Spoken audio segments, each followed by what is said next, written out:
라는 제목으로 말씀을 나누겠습니다. 어쩌면 우리가 살고 있는 지금 이 시대가 하나님의 회복을 기다리고 있는 시대가 아닐까 싶습니다. 오래된 코로나 전염병 사태로 모든 것이 멈춰 서 있고 또 많은 사람들이 힘든 시간들을 보내고 있는 것이 사실입니다. 그럼에도 참으로 믿는 하나님의 사람들은요, 이와 같은 시대 속에 하나님께서 회복하시면 이 모든 것들이 한순간에 고쳐지고 또 정상의 삶으로 돌아갈 수 있다라는 그 마음으로 우리가 살고 있지 않습니까? 세상 사람들은 막연한 두려움과 공포에 살지만 믿음의 사람들은 하나님께서 회복하시면 이 모든 것이 끝난다라는 그 마음으로 살게 되는 것이죠. 오늘 본문에 등장하는 이스라엘 백성들도요, 포로 생활 70년의 삶을 살아오고 있습니다. 아주 힘든 생활이었습니다. 그때 이사야는 이 이스라엘 백성을 향해서 하나님이 여러분을 돌아오게 하실 것입니다. 하나님께서는 우리에게 이런 복을 주실 것입니다 라고 말씀을 하는 것이죠. 이 위로와 격려의 메시지는 이사야 뒷부분으로 올수록 더욱더 강력하게 나타나고 있는데요, 오늘 읽은 본문의 앞장 61장을 보면 이렇게 기록합니다. 너희는 치유를 받을 것이다. 너희는 자유를 얻을 것이다. 너희는 해방의 기쁨을 갖게 될 것이다. 은혜의 날이 선포될 것이다. 슬픈 자들은 위로를 얻을 것이며 기쁨이 슬픔을 대신할 것이다. 황폐했던 곳을 다시 쌓을 것이며 무너진 곳을 다시 일으킬 것이다. 또한 보상을 받을 것이고 영원한 기쁨을 누릴 것이며 하나님께서 영원한 언약을 너희 가운데 다시금 맺을 것이다. 하나님이 구원의 옷을 입혀주실 것이다. 이 밖에도 수많은 우리가 감당할 수 없는 하나님의 약속들이 이사야 61장을 통하여 우리 가운데 선포되어지고 있는 것이죠. 오늘 본문이 들어있는 이사야 62장은요, 61장에서 선포된 이 복들을 이어 더 강하게 또한 분명하게 하나님의 복을 우리 가운데 들려주고 있습니다. 이 회복의 약속은 이스라엘을 향한 것이며 동시에 오늘 이 시대를 살고 있는 우리를 위한 것이라는 것입니다. 이스라엘 백성이 겪었던 위기와 위협은 우리들이 겪는 이 시대의 위기와 비교해보면 말로 할 수 없는 고통의 시간이었습니다. 70년간의 바벨론 포로 생활을 하면서 민족의 정체성이 사라져 버렸습니다. 정치 경제는 다 무너졌고 사회 지도자들은 뿔뿔이 흩어져 버렸습니다. 이 민족이 다시 세워질 수 있을까? 우리가 예배드렸던 예루살렘 성전을 다시 재건할 수 있을까? 이와 같은 마음을 갖고 있었지만 현실은 더 참담하고 암담했습니다. 이스라엘 백성들이 희망보다는 절망 속에서 탄식하며 그들의 삶을 살아가고 있을 때 그들 속에 이사야가 이 메시지를 들려주시는 것이죠. 그리고 그들의 마음 가운데 선조의 제약이 기억되어집니다. 그러면서 암담했던 현실은 자기들의 제약과 자신들의 잘못된 삶의 모습, 그 허물의 결과임을 그들은 깨닫게 된 것입니다. 인생 가운데서 회복을 맞이할 때에 참으로 중요한 것이 무엇입니까? 우리가 하나님 앞에 어떠한 삶을 살았는지를 깨닫는 순간 하나님의 회복은 시작이 된다는 거예요. 이것 없이는 결코 하나님은요, 우리 가운데 어떤 은혜도 베푸시지 않는다는 것입니다. 우리 조상들의 죄악, 내가 지금 하나님 앞에 범죄했던 삶의 모습들, 얼마나 많은 하나님을 향하여 그 마음에 의심을 가지고 믿음을 저버렸던 우리의 모습들이 오늘 우리 가운데 고백되어질 수 있다면 지금 이 코로나 사태는요, 한순간에 사라지게 될 것입니다. 하나님의 마음을 품은 선지자 이사야가 이렇게 선포합니다. 오늘 1절 말씀에 나는 시온의 공의가 빛같이 예루살렘의 구원이 횃불같이 나타나도록 시온을 위하여 잠잠하지 아니하며 예루살렘을 위하여 쉬지 아니할 것인즉. 이사야 선지자는 시온과 예루살렘의 회복을 위하여 하나님께서 쉬지 않을 것이다 라고 분명하게 말씀하고 있습니다. 예루살렘의 구원의 역사가 횃불같이 나타나도록 잠잠하지 않겠다라고 말씀하고 있는 것이죠. 이런 놀라운 일이 오늘 우리에게도 이루어지도록 하나님은 여전히 쉬지 않고 우리를 향하여 일하시고 계신다는 사실을 믿어야 할 것입니다. 시온을 위하여 잠잠하지 아니하며 예루살렘을 위하여 내가 쉬지 아니하리라. 이것이 하나님께서 오늘 이 땅을 향하여 품으신 그 마음이라는 사실을 우리가 기억할 수 있다면 우리는 지금의 상황 가운데 두려움이 아니라 오히려 하나님께서 회복해 주실 그날을 바라보며 희망 가운데 우리의 삶을 하루하루 살아가게 될 것입니다. 항무지가 변하여 장미꽃을 피우기까지 버림받았던 자가 다시는 그런 이름을 받지 않도록 하나님의 기쁨을 입은 자가 될 수 있도록 하나님은 쉬지 않고 우리를 향하여 일하시겠다 말씀하고 있는 것입니다. 오늘 본문의 말씀을 살펴보면 포로되었던 이스라엘 사람들을 버림받고 이혼당한 여인으로 그렇게 묘사를 하고 있습니다. 당시에 많은 이스라엘 사람들은요, 포로 생활을 청산하지 못하고 억압과 곤욕을 당하면서 살고 있었습니다. 일부 고향으로 돌아온 사람이라 할지라도 여전히 곤핍하고 가난한 그 폐허 속에서 근근히 하루하루의 삶을 살아내는 굉장히 비참한 인생의 모습이었던 것입니다. 그래서 이들의 삶은 마치 이혼당하고 버림받은 여자처럼 그와 같은 형편의 모습으로 오늘 성경은 그들을 기록하고 있는 것입니다. 그런데 하나님이 저들을 신부로 맞아주시겠다 말씀합니다. 하나님이 땅과 결혼하여 이 땅에 더 이상 그들을 폐허로 두지 않고 이제 하나님 나라의 거룩한 백성으로 그들을 나의 신부 삼아 주시겠다 말씀하고 있는 것입니다. 성경에서는요, 하나님과 언약을 맺은 이스라엘이 그 언약을 지키지 않았을 때 주어지는 형벌이 바로 하나님께로부터 버려지는 것이었거든요. 이 버려진다는 것은 굉장히 두렵고 공포스러운 것이었습니다.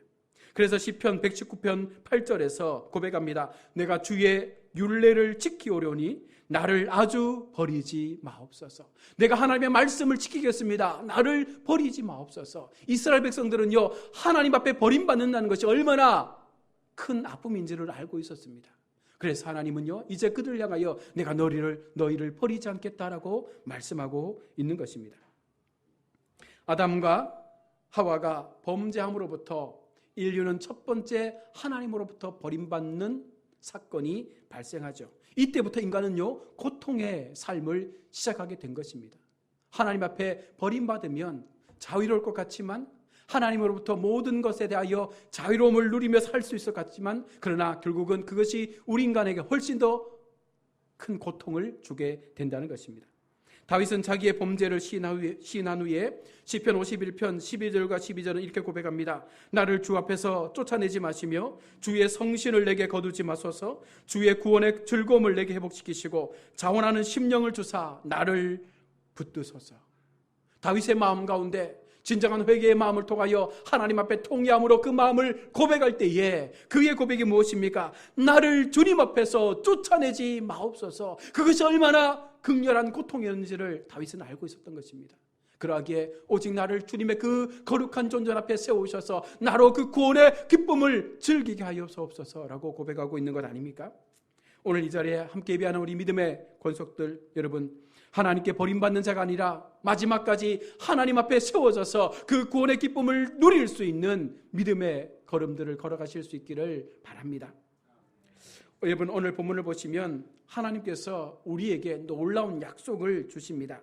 이사야를 통해서 메시아를 보내실 것을 분명히 하셨던 그 하나님께서 그 복음의 의미를 말씀하시는데, 오늘 62장 4절 말씀을 보십시오. 다시는 너를 더러운 자라 칭하지 아니하며 다시는 내 땅을 항무지라 칭하지 아니하고 오직 너를 헵시바라 하며 내 땅을 뿔나라 하리니 이는 여호와께서 너를 기뻐하실 것이며 내 땅이 결혼한 바가 될 것임이니라.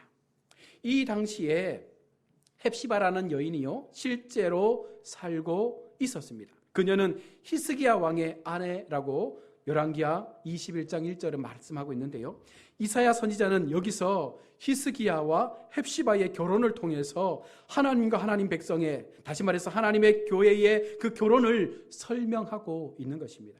우리가 헵시바와 뿔라가 된다는 것은 하나님과 우리가 결혼한 언약 관계를 맺음으로 인하여 더 이상 버려진 백성이 아니라 하나님의 친백성으로서 마지막까지 그 구원의 은혜 속에 살아갈 수 있는 놀라운 복을 주시겠다 말씀하고 있는 것입니다. 헵시바는 문자적으로 나의 기쁨은 그녀 안에 있다라는 뜻입니다. 하나님께서 우리를 기쁨의 대상으로 삼겠다라고 헵시바라고 칭하고 있는 것이죠. 또한 뿔라라는 것은 결혼한 부인을 가리키는 것인데, 달리 해석하면 나의 사랑하는 자라는 의미로 해석이 되어집니다.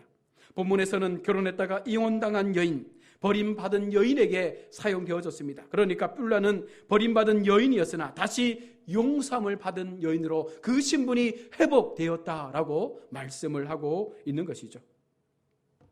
여러분, 우리가 본래 하나님 앞에 버려진 자식들 아니었습니까?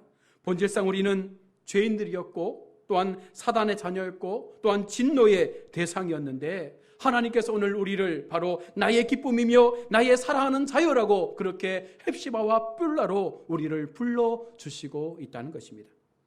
헵시바는 나의 기쁨이 내게 있다는 말이고 뿔라는 결혼했다는 뜻입니다. 두 말을 합치면 내가 너를 기뻐하여 다시 결혼했다라는 것이죠. 하나님께서 오늘 우리를 사랑하셔서 우리를 다시금 하나님의 거룩한 은혜 안에 부르셔서 내가 너를 나의 신부로 다시금 맞아주겠다 말씀하고 있습니다. 이사야 49장 14절에서 오직 시온이 이르기를 여호와께서 나를 버리시며 주께서 나를 잊으셨다 하거니와 라고 기록하고 있습니다. 그러나 하나님께서는 결코 자기의 백성을 잊지 않는다라고 말하고 있습니다. 49장 15절과 16절 말씀에 여인이 어찌 그 젖먹는 자식을 잊겠으며 자기 태에서 난 아들을 긍휼히 여기지 않겠느냐. 그들은 혹시 잊었을지라도 나는 너를 잊지 아니할 것이라. 내가 너를 내 손바닥에 새겼고 너의 성벽이 항상 내 앞에 있나니라고 하나님은 분명히 우리 가운데 그 약속을 말씀합니다. 우리를 하나님의 손바닥에 새겼다라는 것은 날마다 우리의 모습을 지켜보시면서 우리의 인생을 주장하시는 그 하나님의 사랑이 변하지 않는다라는 것을 말씀하고 있는 것입니다. 하나님은 자기 백성들에게 새 이름으로 일컬음을 받는 은혜를 주셨습니다. 하나님은 포로되었던 그들을 더 이상 버림받은 자라 부르지 않고 새로운 하나님의 신부로 부르셔서 그들을 통하여 하나님의 거룩한 나라가 세워질 수 있는 도구로 우리를 사용하시겠다 말씀하는 것입니다.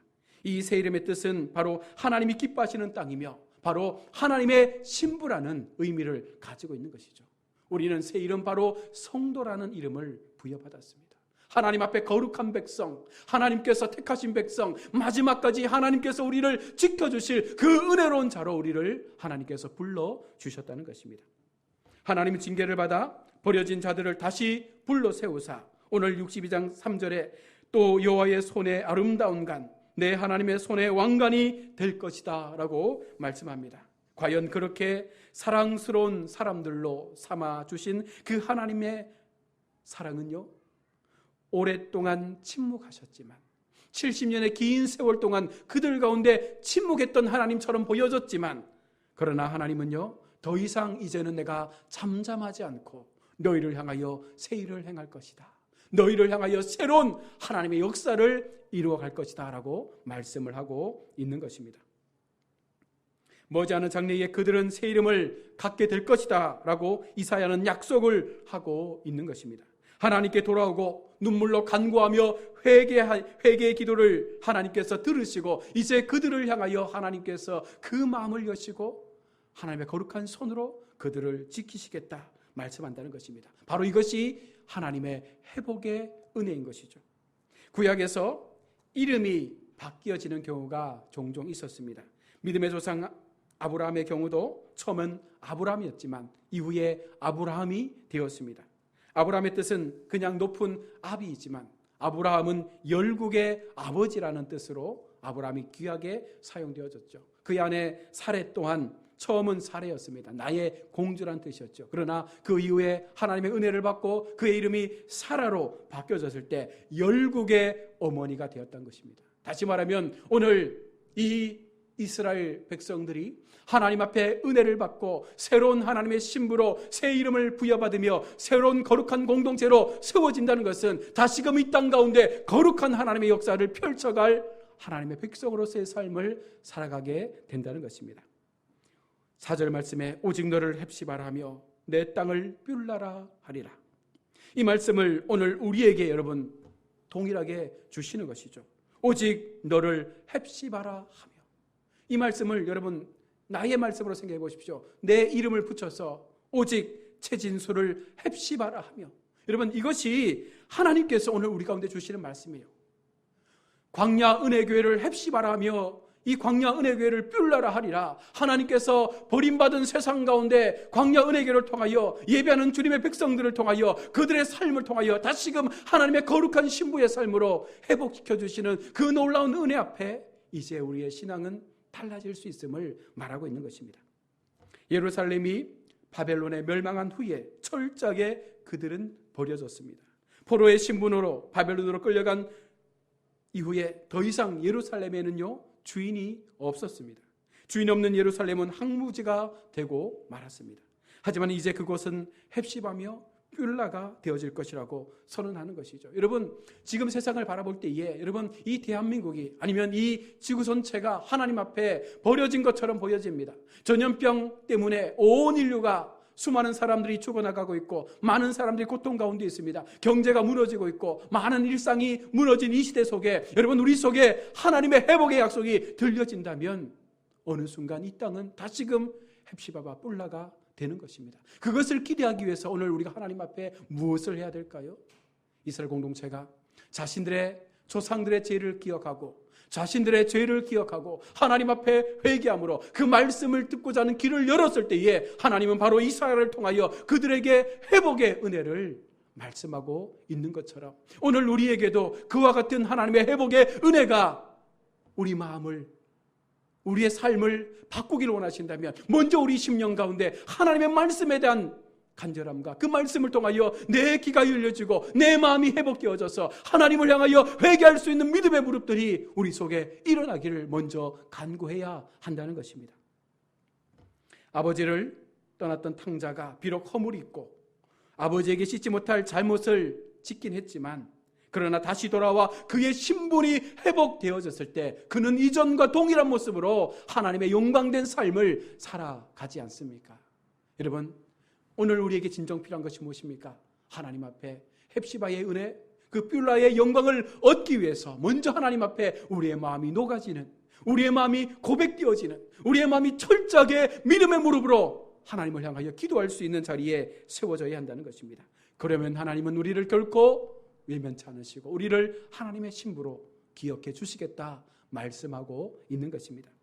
하나님께서 약속하신 회복은요 단지 이전 상태로만의 회복이 아니라 바로 그 구원의 회복은요 새로운 창조의 회복임을 말씀하고 있는 것입니다.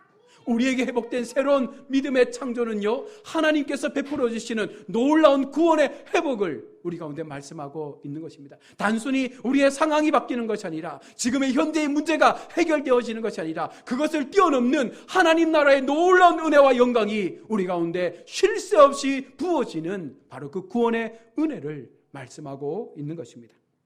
이제 우리는 새로운 하나님의 그 사랑을 기억하며 하나님이 기뻐하시는 믿음의 자녀의 삶을 살아가야 할 줄로 믿습니다. 새로운 이름으로 하나님이 기뻐하시는 자로 회복되어져서 그 신부의 영광된 자리에서 여러분 돌아와 그 사명의 삶으로 나아갈 수 있을 때 바로 우리 믿음의 한 사람 한 사람을 통하여 지금 이 시대를 변화시킬 수 있는 능력의 모습들이 나타나게 될 줄로 믿습니다. 말씀을 정리합니다. 여러분, 우리는 지금 코로나 시대를 살고 있습니다. 어쩌면 이 시대가 훨씬 더 길어질 수도 있습니다. 중요한 것은 이것을 빨리 단축할 수 있는 방법이 어디에 있습니까?